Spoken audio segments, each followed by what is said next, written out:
Road দিয়ে গাড়ি চলাচল বন্ধ আছে। সৃষ্টি হয়েছে তীব্র যানজটের। গত সোমবার 34তম বিসিএস প্রিলিমিনারি পরীক্ষার ফল প্রকাশিত হয়। এতে 2,21,000 পরীক্ষার্থী অংশ নিয়েছিল। এর মধ্যে উত্তীর্ণ হয়েছে 12,029 জন।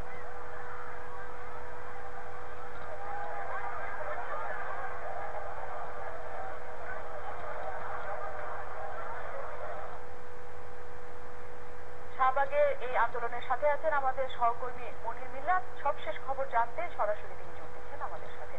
মনির, এই মুহূর্তে অবস্থা আপনি কি দেখছেন? শাহবাগে অবস্থান ধর্মঘট কি এখনো পালন করছে শিক্ষার্থীরা?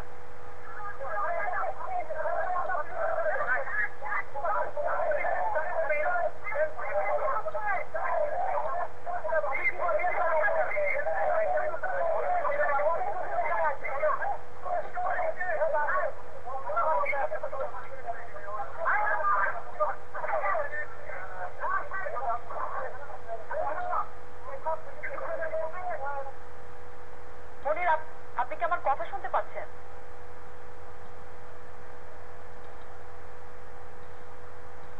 দর্শক, আমরা আমাদের সহকর্মী মনির মিল্লাতের সাথে সংযোগ স্থাপনের চেষ্টা করছি। মনির মিল্লাত আছেন শাহবাগে, যেখানে শিক্ষার্থীরা আন্দোলন করছেন 34তম বিসিএস পরীক্ষার প্রিলিমিনারি পরীক্ষার ফলাফল বাতিলের দাবিতে।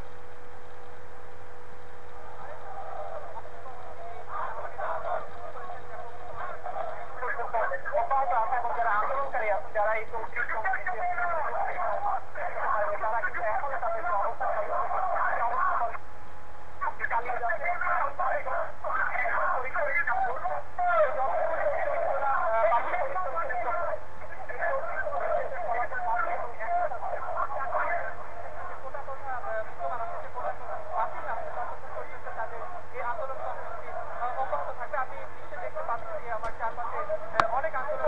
এসে জড়ো হয়েছে 34তম প্রিলিমিনারি পরীক্ষায় উত্তীর্ণ হতে পারেনি।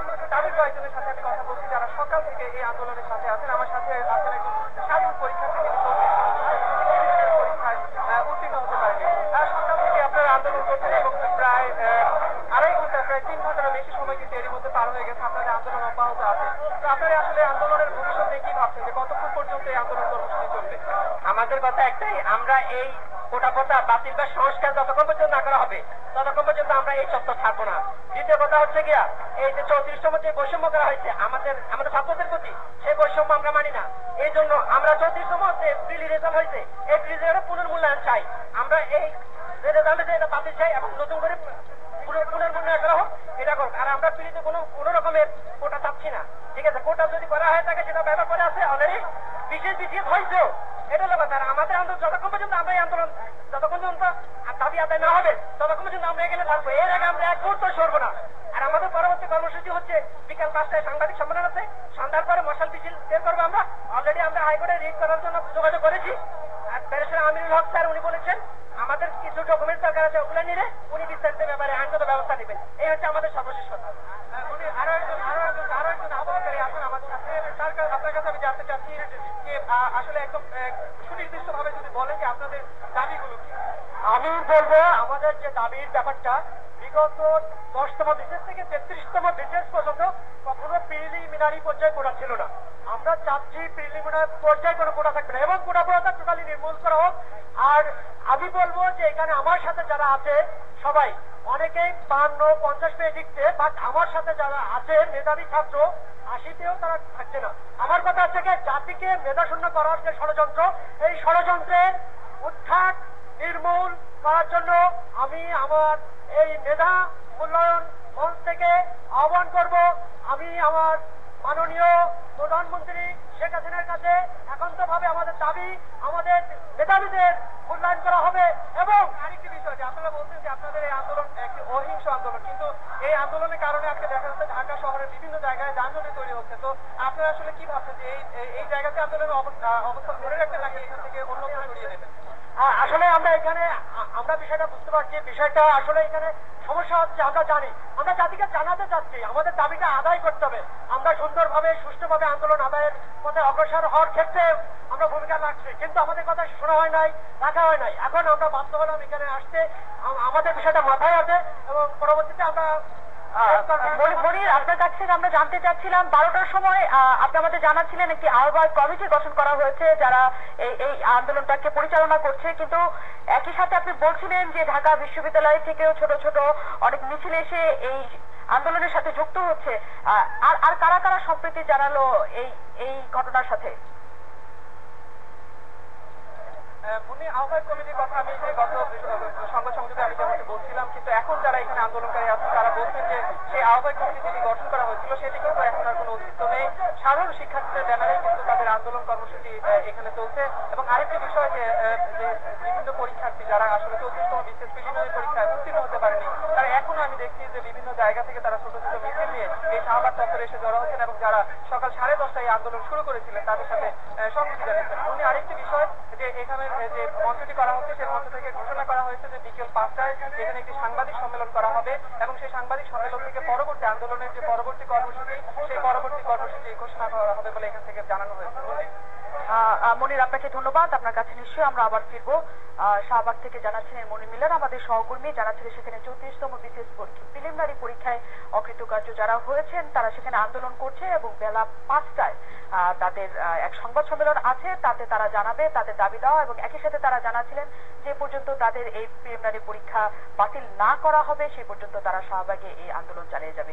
এদিকে শাহবাগের বিক্ষোভের কারণে রাজধানীতে তীব্র যানজটের সৃষ্টি হয়েছে। এই বিষয়ে সবশেষ খবর জানতে কারণ বাজার থেকে আমাদের সাথে সরাসরি যোগ দিচ্ছেন আমাদের আরেক সহকর্মী নয়নাদিত্য। নয়ন, আপনি কিছুক্ষণ আগে জানাচ্ছিলেন এবং আপনার পেছনেও আমরা দেখতে পাচ্ছিলাম তীব্র এক যানজট, যেখানে আপনি বলছিলেন 2 ঘন্টা যাবৎ গাড়ি চলাচল বন্ধ ছিল ওই রাস্তাটিতে। এখন আপনি কি অবস্থা দেখছেন? উন্নতি হয়েছে তা বলতে পারবো না, কারণ এই অবরোধ কর্মসূচি কিন্তু আপনি দেখছেন এর মধ্যে 3.5 ঘন্টা সময় পেরিয়ে গেছে। এই সময়ের কিন্তু ফার্মগেট পর্যন্ত, শাহবাগ থেকে ফার্মগেট পর্যন্ত যানজটটি পৌঁছাচ্ছে। এখন যেটি বলতে পারি যে বিজয় সরণির মোড় পর্যন্ত এই যানজটটি চলেছে। এই রোডটিতে এছাড়াও মিরপুর ধানমন্ডির যে সড়কটি ওই সড়কেও কিন্তু তীব্র যানজটের সৃষ্টি হয়েছে। এছাড়া প্রেস ক্লাব কিংবা হাইকোর্টের সামনে যে সড়কটি এই সড়কে এখনো যান চলাচল বন্ধ রয়েছে। আমি কিছু যাত্রীদের সঙ্গে কিছু কথা বলেছি, তারা যেটি আমাকে জানিয়েছেন যে 10:30টার সময় একজন যাত্রী তিনি মতিঝিল থেকে রওনা দেওয়ার পরে এই কারণ বাজারে এসে পৌঁছতে তার লেগেছে 2.5 ঘন্টা। এছাড়াও আমি আপনাকে আরেকটি বিষয় জানিয়ে রাখতে চাই যে সর্বশেষ আমি ট্রাফিক পুলিশের সঙ্গে যেটি কথা বলেছি, তারা কিন্তু যানজট নিরসনের জন্য সর্বোচ্চ চেষ্টা করছে। আপনি হয়তো দেখতে পাচ্ছেন আমার পেছনের যে যানগুলো দাঁড়িয়ে আছে, এখান থেকে কিন্তু কিছু পর পর একটু একটু করে যান চলাচল করছে। তারা বিকল্প পথ হিসেবে কাটনের যে সড়কটি এবং শেরাটনের সামনের যে সড়কটি, এই সড়ক দুটিকে ব্যবহার করার জন্য খুলে দিয়েছে এবং সর্বোচ্চ চেষ্টা করছে যে ওই সড়ক দুটিকে পরিষ্কার রাখার জন্য, যেন ওই সড়ক দুটিতে যেন কোনো ধরনের যানজটের সৃষ্টি না হয়। গণজাগরণ মঞ্চের যে চলছিল, সমাবেশ চলছিল, সেখানে মাসব্যাপী চলা সমাবেশের কারণে কিন্তু এত যানজট তৈরি হয়নি। ঠিক কি কারণে? শুধুমাত্র এই সমাবেশটির কারণেই নাকি অন্য কোনো কারণে আজ যানজটের আরো কারণ আছে আজ এই যানজটের? আপনি কি কিছু জানতে পেরেছেন? প্রশ্নটি আরেকবার করবেন? নয়ন, আমরা পরবর্তী সংবাদ সম্মেলনে অবশ্যই আপনার কাছ থেকে এই সম্পর্কে জেনে নেব। আমাদের সময় সংক্ষিপ্ততার জন্য আপনার কাছ থেকে পরবর্তী সংবাদ আমরা জানতে পারলাম না। নয়নাদিত্য ছিলেন আমাদের সাথে, তাকে ধন্যবাদ। আমাদের জানাচ্ছিলেন তিনি কারণ বাজারে যানজটের খবর।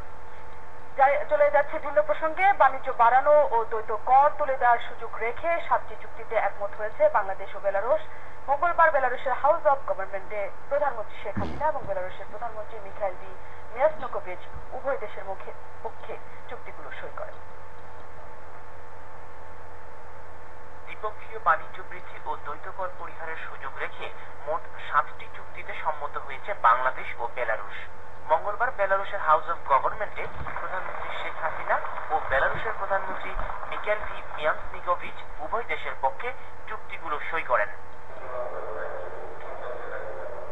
চুক্তিগুলোর মধ্যে 4টি সমঝোতা স্মারক রয়েছে, যাতে উভয় দেশ পরমাণু শক্তির শান্তিপূর্ণ ব্যবহার ও সামরিক খাতে সহযোগিতা বাড়ানোর বিষয়ে ঐক্যমত পোষণ করেছে।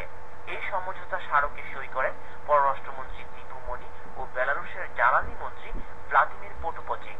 এছাড়াও সমঝোতা স্মারকের সাংস্কৃতিক সহযোগিতা, দুই দেশের কূটনৈতিক প্রশিক্ষণ একাডেমির মধ্যে সহযোগিতা বৃদ্ধি এবং সিলেট শাহজাহান শাহজালাল বিশ্ববিদ্যালয় ও বেলারুশ বিশ্ববিদ্যালয়ের মধ্যে শিক্ষা বিনিময়ের বিষয়গুলো অন্তর্ভুক্ত রয়েছে।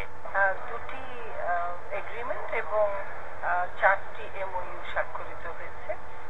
যে এমওইউ গুলো স্বাক্ষরিত হয়েছে 4টি, সেটি হলো cultural cooperation, peaceful use of nuclear energy, cooperation between diplomatic training institute এবং কোঅপারেশন বিটুইন 2 ইউনিভার্সিটিজ।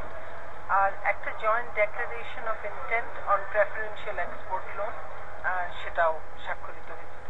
চুক্তি স্বাক্ষরের আনুষ্ঠানিকতার পর উভয় প্রধানমন্ত্রী যৌথ সংবাদ সম্মেলনে অংশ নেন।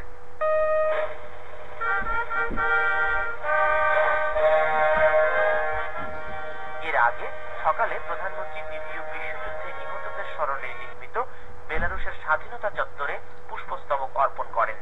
এ সময় প্রধানমন্ত্রীকে রাষ্ট্রীয় সম্মান জানানো হয়। পরে রাজধানীর মিন্সকে কেন্দ্রীয় লাইব্রেরিতে অনুষ্ঠিত the federation of Bangladesh chamber of commerce ও বেলারুশ বিজনেস ফোরামের বৈঠকে যোগ দেন প্রধানমন্ত্রী। প্রধানমন্ত্রীর বেলারুশ সফরের মধ্য দিয়ে বাংলাদেশ, রাশিয়া, বেলারুশ, কাজাখস্তান এবং ইউরোপে বাণিজ্য সম্ভাবনার নতুন দ্বার উন্মোচিত হলো। বিশেষ করে বাংলাদেশে বেলারুশ সরকার নিউক্লিয়ার প্ল্যান্ট স্থাপন এবং বাংলাদেশের ঔষধ শিল্পের প্রতি আগ্রহ প্রকাশ করেছে। বেলারুশের সেন্ট্রাল লাইব্রেরি থেকে তানভীর আহমেদ, 71। থাইল্যান্ডের ফুকেট উপকূলে দুর্ঘটনা পড়া এমভি হোপ জাহাজের কাছে 4 জনের মৃতদেহ ভেসে উঠেছে, তবে তারা হোপের নাবিক কিনা তা এখনো নিশ্চিত হওয়া যায়নি। থাই নৌবাহিনীর সিভিল অ্যাফেয়ার্স বিভাগের পরিচালকের বরাতে স্থানীয় ফুকেট গ্যাজেট জানায়, সোমবার উদ্ধার অভিযান শেষ করার পর দক্ষিণ ফুকেটের রক দ্বীপের কাছে লাইফ জ্যাকেট গায়ে 4 জনের লাশ সাগরে ভাসতে দেখা গেছে। তাদের গায়ে লাইফ জ্যাকেট ছিল। এদিকে চট্টগ্রাম জাহাজ মালিকদের সংগঠন টি&আই ক্লাবের মুখপাত্র ক্যাপ্টেন মহিউদ্দিন আব্দুল কাদের জানান, সাগরে ভাসা মৃতদেহগুলো বাংলাদেশিদের কিনা তা এখনো নিশ্চিত হওয়া যায়নি। 4 দিনেও এমভি হোপে নিখোঁজ 6 নাবিকের সন্ধান না পেয়ে সোমবার উদ্ধার অভিযান শেষ করে থাই রয়্যাল নেভি। ওই জাহাজে 17 বাংলাদেশি নাবিকের মধ্যে 9 জনকে জীবিত উদ্ধার করা হয়েছে।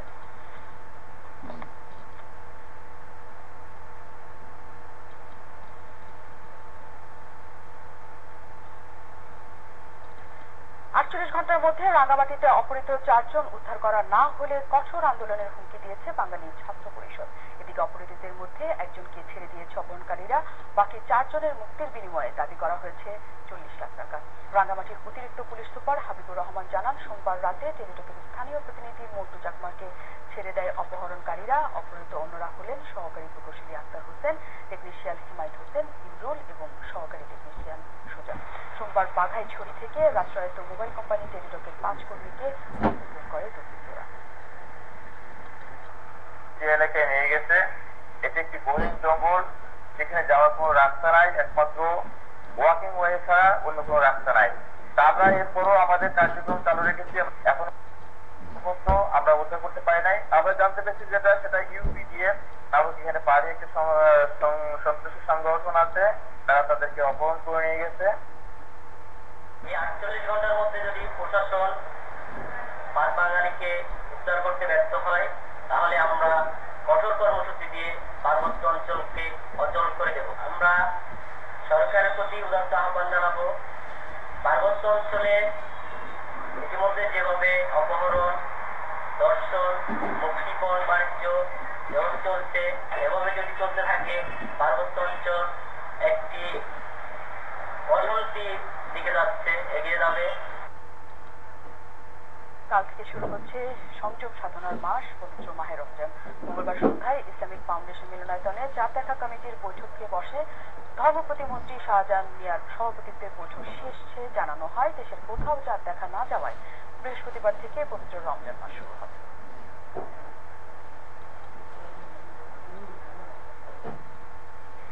রোজা শুরু না হতেই শুরু হয়ে গেছে ঈদের কেনাকাটা। ক্রেতা আর বিক্রেতারা বলছেন, যানজট সহ কিছু কারণে কয়েক বছর ধরে রোজার শুরুতে কেনাকাটা সারছেন অনেক ক্রেতা। এতে বেচাকেনার সময় সম্প্রসারিত হয়েছে বিশাল অঙ্কের ঈদ বাজারে। বিস্তারিত রিয়াজ সেজানের রিপোর্ট।